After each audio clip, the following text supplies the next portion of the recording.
Only one era was truly free.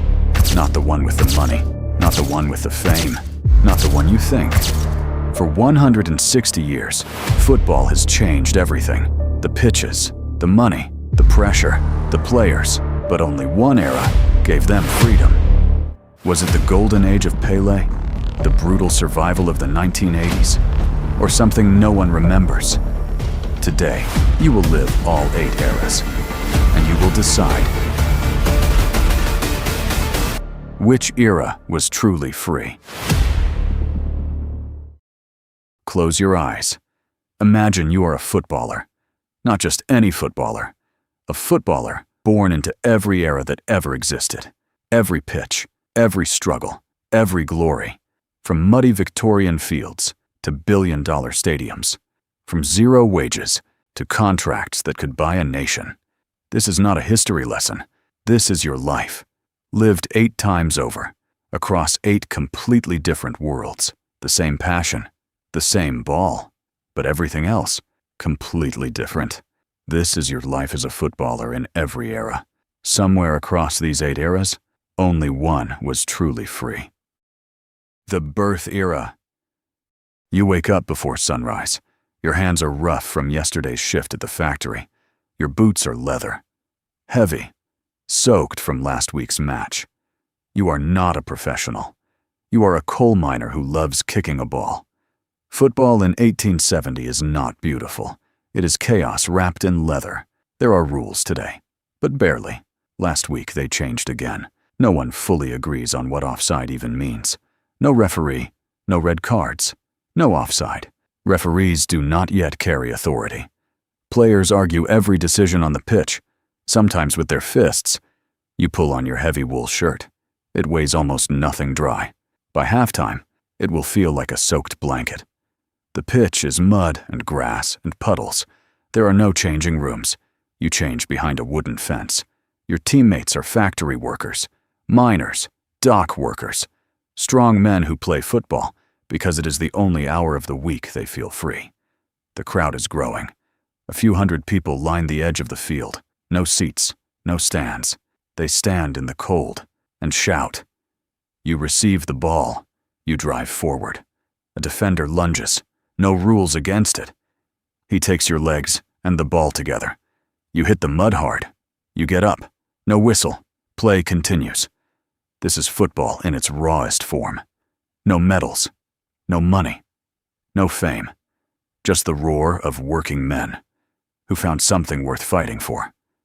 After the match, you walk home through cobblestone streets, smoke rising from factory chimneys, your knees bleeding through torn trousers. You are smiling, because tomorrow the world goes back to being hard. But today, you played football, and that was enough. The amateur era. The game has changed. Rules are clearer now. Clubs exist. Leagues exist. Football is becoming something organized and powerful. But your life as a footballer is still not your own. You play for a club run by wealthy men in suits. They decide everything. Which town you play in, how much you earn, whether you can leave or stay. The maximum wage law is real. It does not matter how good you are. Every professional footballer earns the same ceiling, a wage that keeps you comfortable, but never free. You are expected to be a gentleman, on the pitch and off it. Your club has a code of conduct. You wear a shirt and tie to matches. You shake hands firmly. You speak politely to the press. You do not complain in public. You represent the club above yourself. Always. But the love for the game is pure. There are no agents whispering in your ear, no commercial deals to negotiate, no social media to manage, just you, the ball, and the crowd that fills these new concrete stands. 30,000 people packed together on a Saturday afternoon. The noise is something you cannot describe. It fills your chest before you even walk out. You play with pride, not for money, not for fame, for the badge, for the town, for the supporters who saved up to watch you. And when you retire, you go back to your normal life. No pension, no sponsorship, No one to thank you for your years of service, just memories of pitches and packed terraces, and the quiet satisfaction of a man who played the game with everything he had. The post-war era. You should be in your prime. Instead, you spent 3 years in uniform. Not a football kit, a military uniform. The war took everything from an entire generation. When football returns in the late 1940s, it feels like breathing again, for an entire nation, not just for you. The stadiums fill immediately, not because the football is perfect, because people desperately need something to feel, something that isn't grief, something that isn't rubble and rationing and loss. You play in front of crowds of 60,000, men in flat caps, women in winter coats, children sitting on their fathers' shoulders, all of them watching you, all of them needing you to make them forget, even for 90 minutes. And you feel that weight every time you walk out. It is not pressure in the modern sense. It is something heavier than pressure. It is responsibility to survivors. The pitches are imperfect. The equipment is basic. Leather balls that absorb water and feel like cannonballs by the second half. Boots that offer no real protection. No sports science. No physiotherapist worth speaking of. When you are injured, you either play through it or you disappear. But you play through it, because stopping means letting people down, and these people have already lost too much. Your wages are still capped, still controlled. You earn enough to live modestly. You are a local hero, but not a wealthy man. After matches, you take the bus home with the supporters. They pat you on the back. They shake your hand. They tell you what your goal meant to them. And you understand then that football is not really a sport in this era. It is medicine for a broken generation trying to remember what joy feels like. The golden era. Something shifts in the 1960s. Television arrives in living rooms across the world, and football arrives with it. For the first time, your face can be seen by millions of people who will never attend a match. The first true superstars are born. Pelé, Beckenbauer, Cruyff, Best. And you exist in the shadow and the glory of their era. The maximum wage is abolished in England in 1961. For the first time in history, a footballer can negotiate his own worth. Freedom feels new and electric. You train every day with a freedom of expression that later eras will regulate away. Coaches encourage your instincts, your flair, your creativity. There are no tracking systems measuring your distance covered, no data analysts watching your heat map. You play by instinct and intelligence, and the game is beautiful because of it. But the physical reality is still brutal. Tackles from behind are legal. Goalkeepers can be bundled into the net. Defenders use elbows and forearms without hesitation. You need talent and toughness in equal measure. You travel to away matches by train, sometimes by bus. On European nights, you fly on small aircraft that shake through turbulence. You share rooms with teammates. You eat together, travel together, argue together. The bond between players in this era is unlike anything that comes after, because you have nothing but each other and the game. No individualism, no entourage, no isolation of wealth. When you score a great goal, the crowd roars, and the moment exists only in memory. No instant replay, no viral clip, just the roar, and then the silence after. And somehow that makes the moment feel more real, more sacred. You are a footballer in the golden era, and life has never felt more alive. The physical era. The game gets harder, not more tactical, harder. Physically, brutally, unforgivingly harder. You are a footballer in the 1980s, and the first rule is simple. Do not show weakness. Ever. Defenders in this era are not just opponents. They are warnings. A sliding tackle that connects with your shin instead of the ball. A forearm that catches your jaw in an aerial duel. A whispered threat before a corner kick. The referee sees some of it. Most of it, he does not. The pitches are heavy with mud in winter, hard as concrete in summer. No undersoil heating, no perfect surfaces. You adapt or you fail. There are no nutritionists watching your diet, no sleep coaches optimizing your recovery. After a match on Saturday, you are in training again on Monday. Your body is never fully rested, but neither is anyone else's. So you say nothing. Hooliganism surrounds every away match. You travel in silence on the team bus, while tension fills the streets outside. Flares, smoke, danger that has nothing to do with the football itself. You learn to block it out, to focus only on the white lines of the pitch, because inside those lines, you are in control. Outside them, the world is chaotic. When you are injured, the question is never whether you need rest. The question is, how fast can you return? Pain is not a reason to stop. Pain is something you manage. You tape your ankle. You take the injection. You play. But despite all of this, despite the brutality and the chaos and the lack of protection, there is a purity to this era. Players who survive it earn genuine respect. Fans who watch it see real men playing a real game. No simulation. No theater. If you go down, it is because something hurt. And when you get up, the crowd respects it. You finish your career with scars on your legs and stories in your bones, and every single one of them is real. The Revolution era. One moment defines this era more than any other. 1992. The Premier League launches, and football is never the same again. Television money pours into the game like nothing the sport has ever seen. Within years, wages explode. Players who would have earned modest salaries now earn fortunes. Agents become as powerful as managers. Clubs become brands. You are no longer just a footballer. You are a product, a marketable asset with a shirt number and a sponsorship deal. Your face appears on cereal boxes, on billboards, on video games. Children across the world know your name in countries you have never visited. The Champions League anthem plays, and something inside you changes. The scale of everything is overwhelming. Stadiums are rebuilt, redeveloped, modernized. The rough terraces of the previous decade are replaced with plastic seats and corporate boxes. The game is being cleaned up, sold upward, and some of the raw soul goes with it. Foreign players begin arriving. Thierry Henry, Zidane, Ronaldo the Brazilian.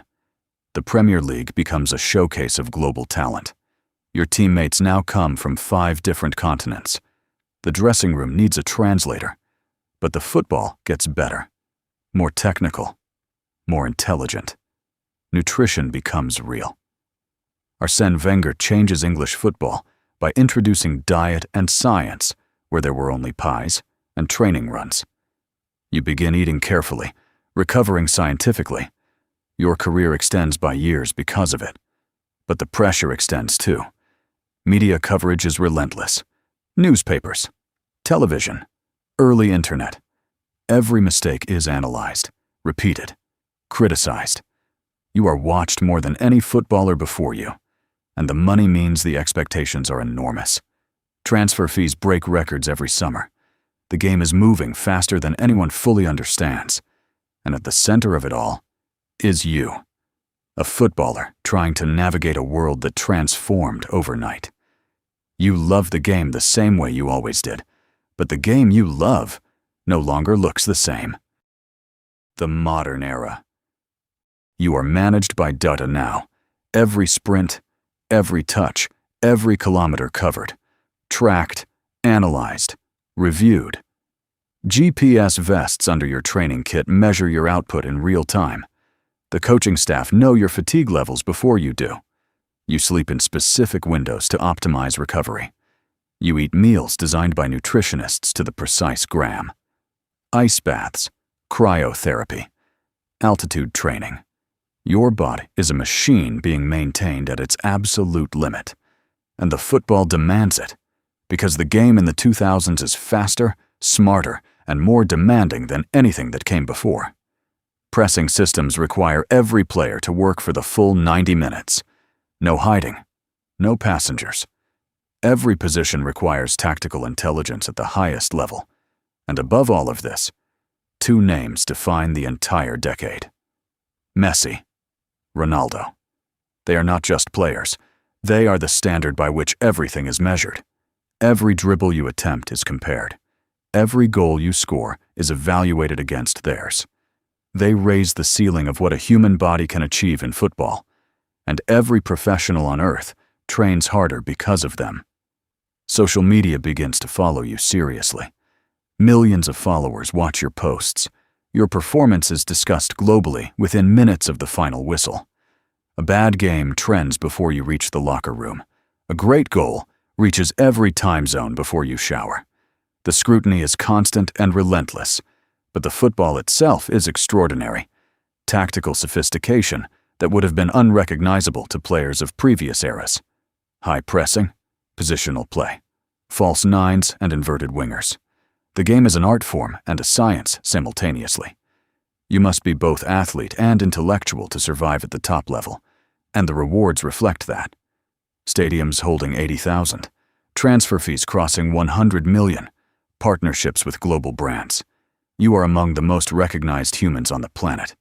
And somewhere under all of it, you still remember the first time you kicked a ball as a child, before the data, before the cameras, before the expectations, when it was just you and the game, and it was enough. The current era.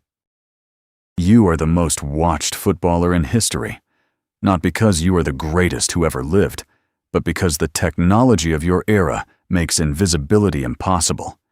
You wake up, and your phone shows you 200,000 new notifications. A clip from last night's match has 30 million views.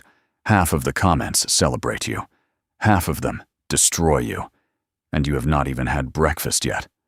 The transfer fees in this era are numbers that lose meaning. 100 million. 200 million. Numbers so large they feel fictional. But the expectations attached to them are very real. A club pays that much for you, and the entire world expects immediate perfection. One bad run of form, and the headlines begin. The pressure is not just external. You carry it internally in a way previous generations never had to confront. Because previous generations could go home and find silence. You cannot find silence. Your mistakes follow you to your living room, into your phone, into your family's phones. Mental health is now a real conversation in football. Players speak openly about anxiety and burnout, and you understand it completely. Because the modern footballer earns more than any human in the history of the sport. And yet somehow, the game has never felt more exhausting. The physical demands are at their absolute peak. 5 substitutions. Congested fixture lists, club, then country, then club again. The body is pushed harder than ever, and then must perform at the highest level on a global stage. But there is still something that brings you back to the beginning. Training in the early morning before anyone arrives. Just you and the ball on an empty pitch. No cameras, no analytics, no social media. The same feeling you had as a child, when the only thing that mattered was the next touch, the next pass, the next moment of pure football. And in that silence, in that early morning light on an empty pitch, you understand something that connects you to every footballer who ever lived, across every era, across every century. The man in the Victorian mud, the soldier who came home and played again, the golden era icon who performed for the love of it, the 1980s warrior who survived every tackle, the first millionaire player who felt the weight of expectation, the data-tracked athlete of the 2000s, and you, right now, in the most complex era of all. Every single one of you felt the same thing at the core. The love of the ball, the freedom of the pitch, the moment when everything else disappears. And it is just football. Just football. It was always just football. 8 eras. 8 completely different worlds. One game. The ball has not changed. The love for it has not changed. Only the world around it. And somewhere right now, a child is kicking a ball against a wall. With no agent, no contract, no data vest, just the same dream every footballer in every era ever had, to play, to belong, to feel something real. That child is carrying the next era, and nobody knows yet what it will look like, but the ball will still be round. and someone will still love it more than anything else in the world.